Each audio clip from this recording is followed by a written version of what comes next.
Okay, so my ACL's been torn for a really long time. What, man? I don't want to fight him anymore. No more. No more. I love this no guy. more, I Rumble. love this guy. No more. Like, I don't want any more of that. Seriously. No more. We've done that before. By the time he's ready to fight again for the championship, I'm retired. No more. No more. 2015 light heavyweight champion Daniel Cormier. This is my man right here. Best in the world This right is my here. guy right here. This is why Rumble's so great.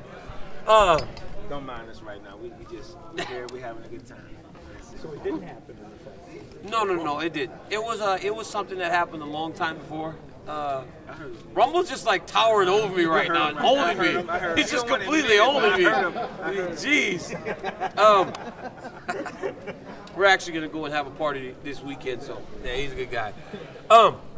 Okay. Try to get my thought back. You know, Rumble kind of intimidates me still.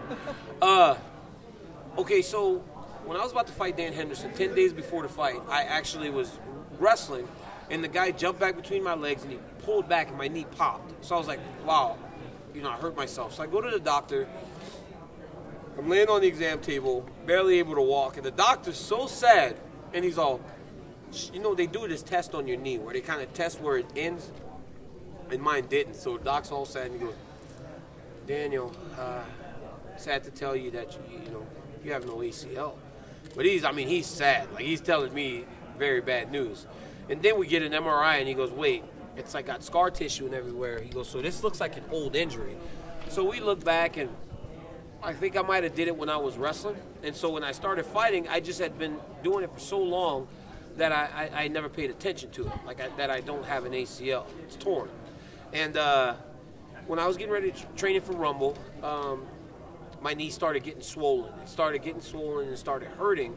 So I was like, man, I probably should get it checked again. And I get stem cells done to it, because at 36 years old, I can't get surgery and miss a year. If I miss a year, that pretty much ends my career. So as with the Jones fight, when they called me last year, they said, Daniel, you got to fight in 6.5 weeks against John. I said, well, I should probably get something done to my knee. It's starting to get swollen, so I got stem cells done, and I've got platelet-rich plasma done, the PRP. And when it got swollen, I did it again just a couple days ago. So I'm able to walk, because I'm still taking pain pills right now. But I'll get a month of rehab after getting this thing done, and I'll be ready to fight in October. But it's my ACL's torn. That's not going to change. I'm just doing things to kind of put off surgery until I retire. So I'll fight Alexander with a torn ACL, as I fought all 17 guys that I've fought in my career. But I did the stem cells a few days ago, do some rehab for a month. How many sessions have you done with this? I've done two. And it sucks. It hurts. They take this big needle. It's like huge. It's almost like a drill. They put it into my hip, hammer it in to get down into my hip bone so that they can pull out the stem cells. And it's almost like if you have a person that needs bone marrow. They get the bone marrow out of my hip, and then they put it into the machine, and they spin it and do all the stuff they do with the stem cells, and then they inject it with another needle that is this long into my knee directly. So I've got a video that you guys will never see, because I sound like a little girl, because every hit with the hammer, and when he sticks me with the needle, I'm screaming. It's very painful. Last year I was actually on crutches the first time I did it, because he gave me no pain pills. But this time he actually gave me a lot of pain medicine, and it actually relaxed me enough to get it done. And now I'm on my pain meds and I can walk. So you can't train anymore. I can't train for another 2 weeks, and then I'll probably be back to training hard into July, and start camp beginning of August. Do about an 8-9 week camp for Alexander, and hope to fight out October 3rd. I just don't know if we're going to fight October 3rd yet. I'm just hoping. I'm pushing. This is what I do. I use the media platform to try and get what I want. People always get mad at me for stuff, but I just ask. There's nothing wrong with asking. I asked to fight October 3rd. A lot of times it happens if you just ask. If you sit there with your mouth closed, people, they won't do what you're wanting, So I ask. So you're sitting here as if this is official, when it's not. I'm just pretty much making it official because that's what I want. We're doing our job. Exactly. I want to try to fight October 3rd.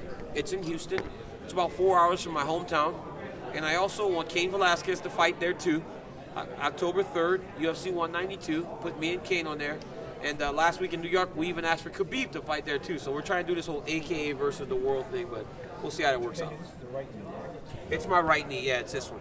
Did you feel it in the fight with Rumble? I mean, were you in pain, or are you fighting through pain? You know, it was more in training, because once you're in the fight, you're in the fight. You know, the adrenaline's going. You're so in the moment that it doesn't matter. But I've been fighting like this for so long, so it's just normal. I'm not making any excuses. If Rumble would have beat me, it would have been because Rumble beat me. Jones beat me because Jones beat me. It wasn't my knee. It wasn't anything. If I lose to Alexander, it'll be because Alexander's better. It's not because I'm injured or anything. I'm fine. This is normal to me because what I've done for 17 fights.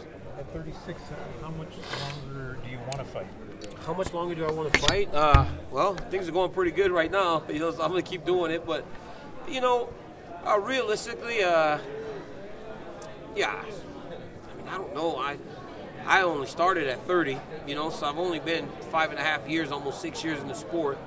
I don't know. I'm kind of scared to put an expiration date on my career because then you start looking forward to the days of not going to the gym and not having to cut the weight, not having to do all this stuff.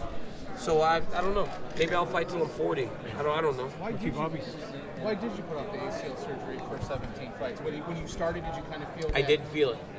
I didn't know until the fight before Dan Henderson. 10 days before Dan Henderson was when I went in. I was like, wait. So I have been hurt. And the doctor said because of the MRI and everything that he saw, he could tell that it was something that had been around for a long time. Okay. So it was just being dumb to it allowed me to compete with it. But that's why you don't want to sacrifice your But career. now I'm not going to do it. I'm 36, and it's like if I do it, I don't have a year to waste. And then you don't know if a year turns to 2. Look at Velasquez. Velasquez had something that should have took him 6 months, ended up being almost 2 years. You know, so I don't have the time to do that. I want to fight. And, you know, this will be my 3rd fight this year. You know, I've always been a pretty active guy. The only reason I didn't fight 3 times last year was because John got hurt and the fight got moved from September to January. But I'm a guy that normally fights about 3-4 times a year. Your last fight, you knew you were up against a very strong power puncher who's going to throw hopefully 1-2s. Now, this is just my opinion from the outside, but you look at Gustafsson, he's going to throw 32 jabs and 30, so it's not as hard. So how do you prepare for that, knowing that he's going to just try to jab and pick apart? And it's not the one shot that'll get you, it's the 38 accumulated shots. Well, I mean, it's difficult. You know, Alexander Gustafsson presents a lot of challenges that I've never seen before. Even different challenges from Jones. You know, I think he's a little better technically than Jones. I think Jones is very technical, but he's so diverse that you can't really figure him out. Whereas Gustafsson, you know you're going to get a boxer first type fighter, but he's so good at what he's doing, it's kind of hard to game plan for. But I have confidence in myself. You know, I know what got me here, and that's wrestling. And I'm not going to stray away from that this time against Alexander. I'm going to make him work in situations that he's not used to. He has not wrestled for a lifetime, and his body will start to fatigue when he's carrying me for a long period of time. His arms will start to blow up, and his legs won't work as good as they do in the first round. When you're in the 3rd round and you've been carrying me for 10, 15 minutes. So I'm going to try to press him, make him work extremely hard, not allow this to be a pretty fight. This has to be a dirty fight for me. I cannot beat Alexander Gustafsson if this is a technical striking battle. He'll beat me. How could you score that fight between him and Jones? I thought Jones won the fight. I thought it was a great fight. I mean, it's a little ways away now, but I thought Alexander won the first round only because John got taken down, and John had never been taken down. Second round was Jones. You know, people are very adamant about Alexander winning this fight. When I thought the rounds that each guy won was very clear, I thought it was Alexander won 1. I thought John won 2 very clearly. I thought Alexander won 3 very clearly, and Alexander was winning round 4 very clearly until he got caught with the elbow and hurt. Once you get hurt that bad, you lose the round. And John controlled the last minute and a half of the round, and I thought John won round 5 pretty clearly. I didn't have a problem with the score. I never sat at the end of that fight going, Alexander Gustafsson got cheated. I thought the rounds were pretty clear, and I thought Jones won 3-2. But the way you fought Anthony, realistically, is the same way you can beat Gus. Just that grinding, king of the grind. Yeah. But so you can't train the exact same way. What do you, not to give too much of what you're doing, how are you preparing changing like, oh, he's going to jab my face off? Are you working more like I'm going to do a single on that side and take him? Or? Yeah, I think it just takes head movement and it takes head movement and working on my entries. You know, I've got to make sure that when I'm entering into takedowns, but it's no secret. You say how I beat Anthony is the way that I can beat Gustafsson. It's the way that I can beat anyone. If I don't fight in that manner, anybody can compete against me. I'm at my best whenever I can implement my game plan. I can secure takedowns. I can make guys carry me, and then I find submissions. If I can't do that, then I struggle because I'm not a striker. I'm not a boxer. You know, I'm a wrestler and a guy that likes to actually push a hard pace and make guys work. I've got to do that. So I've just got to move my head, focus on head movement, and work on my entries against Gustafsson. It sounds like we're going to have a match up to the first, but the end is the first, like,